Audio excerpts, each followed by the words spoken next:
Well, everybody. hello. Long time no talk on the podcast.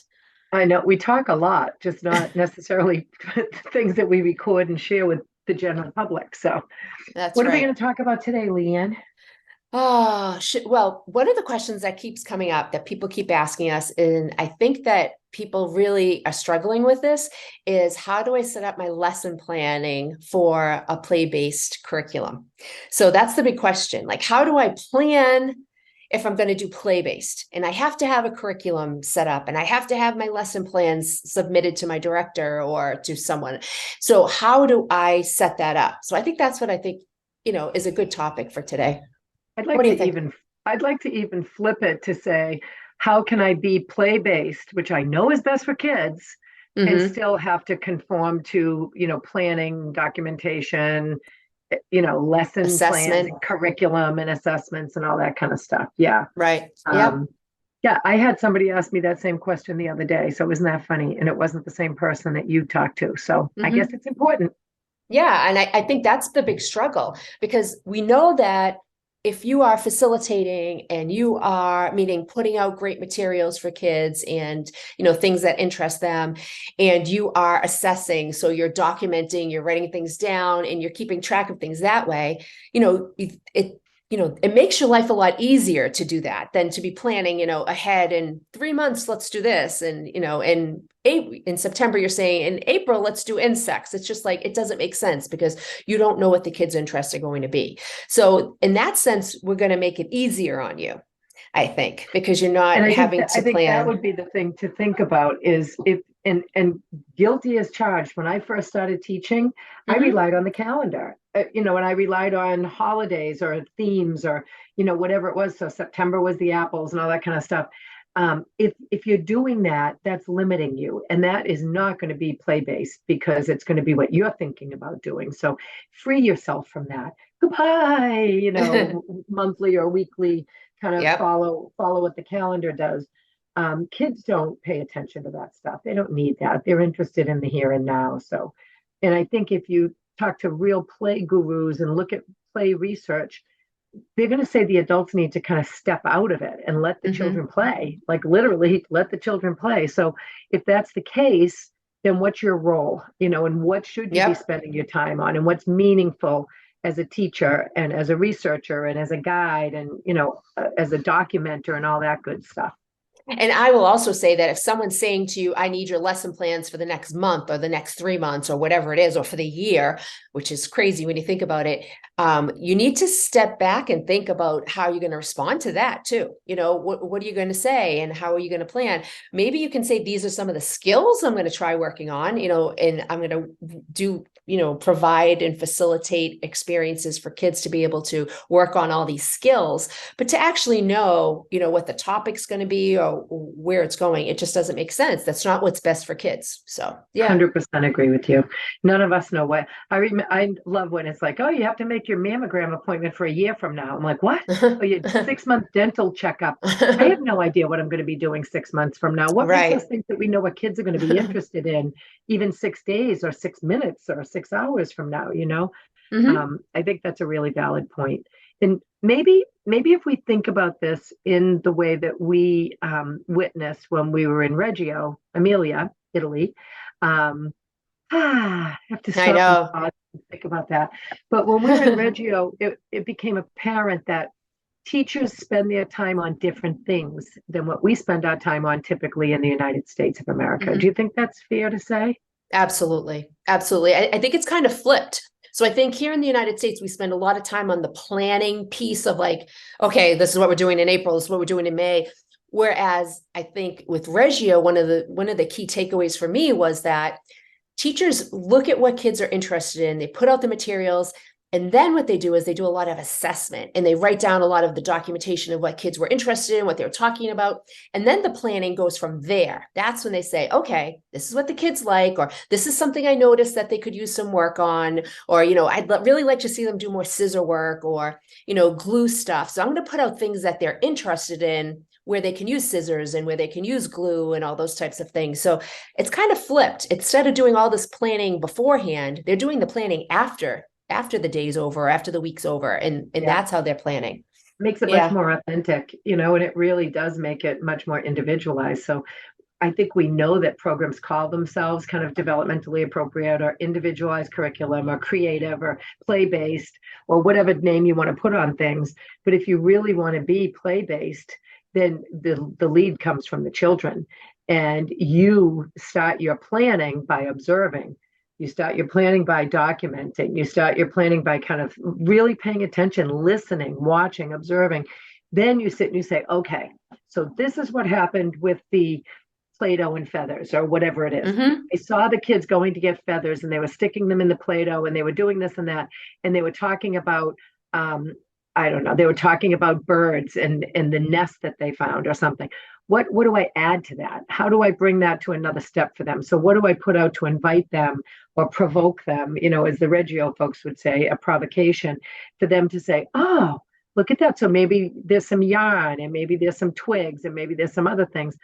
And you also might just ask the kids, I was what just else going do to you need? say, you know what's even easier? Like, what do you want to know more about? Or what do you want to Yeah, work on? And just yeah. ask Is them there and take it anything from I can there. get for you to help you with what you're working on here?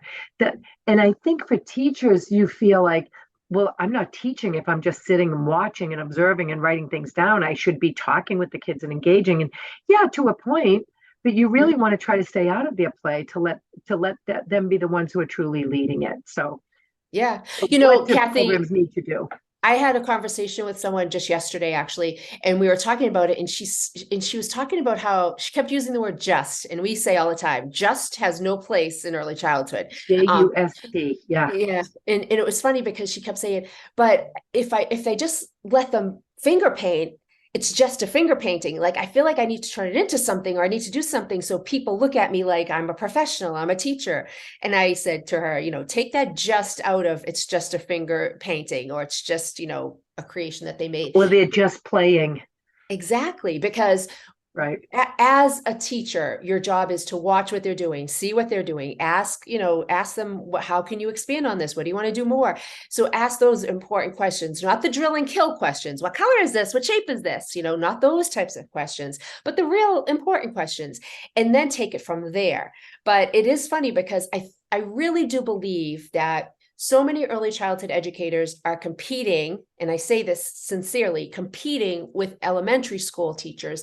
In fact, they're saying to themselves, like, I need to make myself look more professional, or I need to look like a real school teacher or something like that. But just like Carol Garabedian Murray says, it's so much more about the caretaking and being a caregiver when we're talking about early childhood. And that's your role so much more than having a pointer and pointing to this and what is this color, what is that shape, what is this and what is that.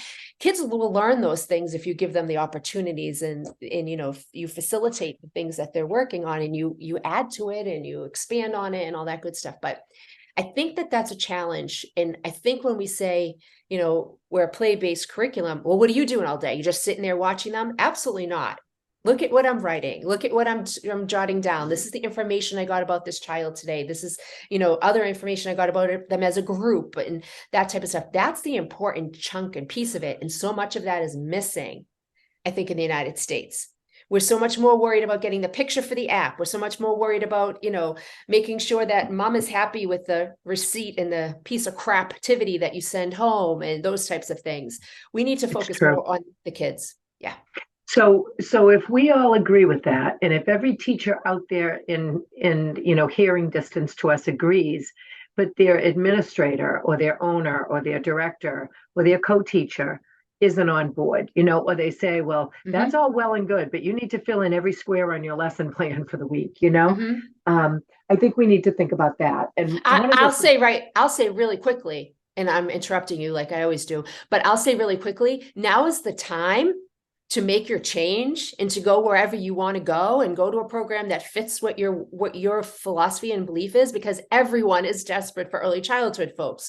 So that's number one. I would say, relook at the program you're working at and say to yourself, do I need to move on? Because if you're working in a program that doesn't have the same philosophy as you, job's not going to be as enjoyable and, as satisfying as it should be, basically. But go ahead. Sorry. I wholeheartedly agree with you, but I will also say I know there are some of you who can't leave or won't leave, or like your mom's the owner and and Yeah. she needs you, or you and your husband own the place together and there's different whatever it is, whatever your dynamic is. But Hmm. I say that to my students that I see a lot. I'll say, you can stay and change the place. You can work hard to try to change everybody's philosophy to be yours, or you can move on. So I get that. I do get that, Hmm. but not everybody's able to do that.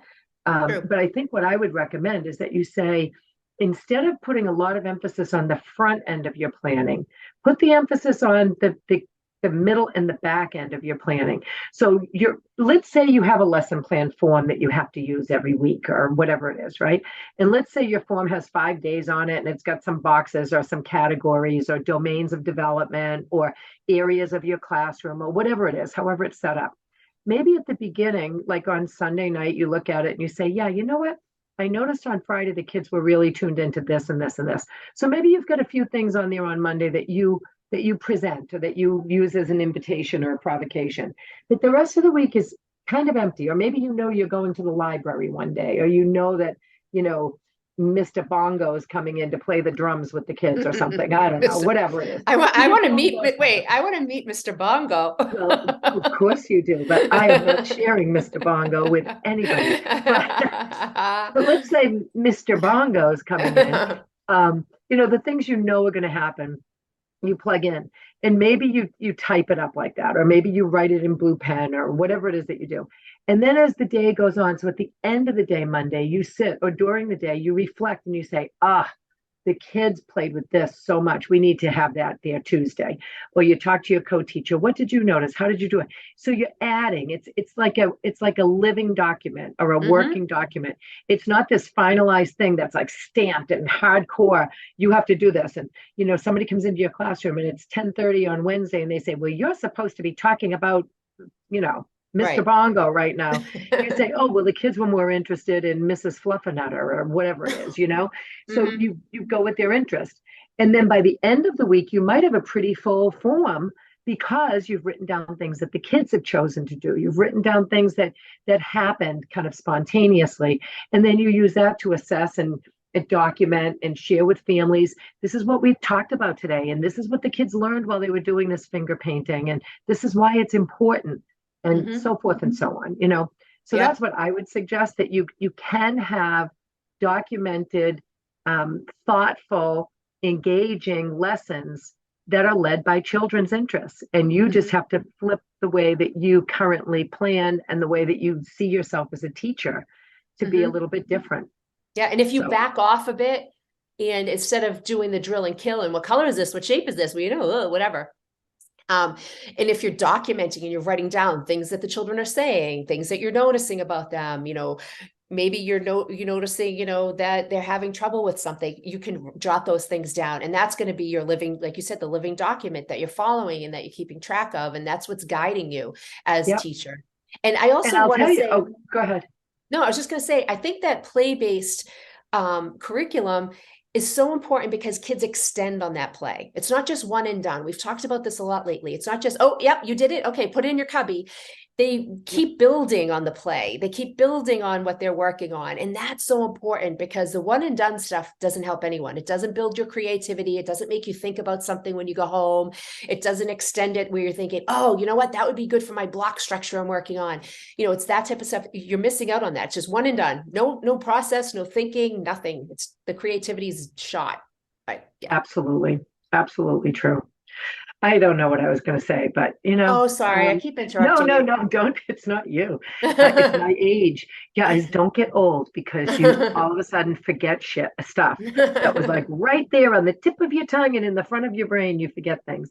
But yeah, I think that we just need to rethink what planning is and who are we planning for, and Mm, why are we planning for them when they can plan for themselves. And I just remembered what I was going to say, that if you would, I'll use myself when I was teaching, and I would fill in my lesson plan every Thursday afternoon for the following week. I would get my lesson plan ready, and I'd sit with my co-teacher and we'd be sitting there. What are we going to do for science on Tuesday? And what are we going to do for this on Friday?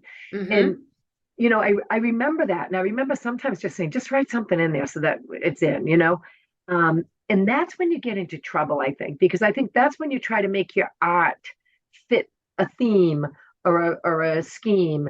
And art should be art for art's sake, and outdoor Mhm. playtime doesn't always have, it can be, you can do some planning for outdoor playtime, but it doesn't need to be a prescribed, this is what the teacher thinks you should do or what they'll bring outside. So I would use the document a little differently. And I would really think about what you need and think about individual children and think about things. But remember, you don't have to have something different every day.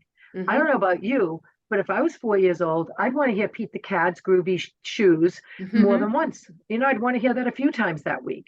I Yeah. might want to paint with the same things a few different times in different ways, or maybe use different materials. So when we do that pre-planning, we're often changing it up all the time, like thinking, oh, we need to have, 45 activity ideas or whatever it is, when maybe you Mhm. only need to have a few different things and then see where it leads, see where it goes. And lots of repetition, because that's how the kids learn. And that's how, as we all know, but that's how their brain develops, and the hardwiring in their brain and those synapses firing happen through repetition and repeated use of things. So don't be afraid of that. And if your supervisor says, well, your lesson plan has something on it, 3 different times, you say, yep, and this is why, justify it and back Mhm. yourself up, and don't be afraid to know your children well and to share what you know about them with people outside of Absolutely. your realm. Yeah. No. Yeah. And again, when you think about the play-based curriculum, it's geared towards kids.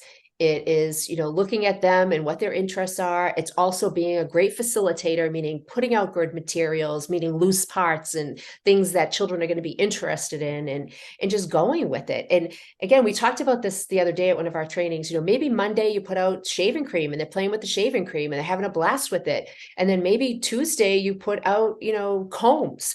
And maybe Wednesday, you notice they're doing the combs and they did the combs and they love the combs. You're going to put the combs out again on Wednesday.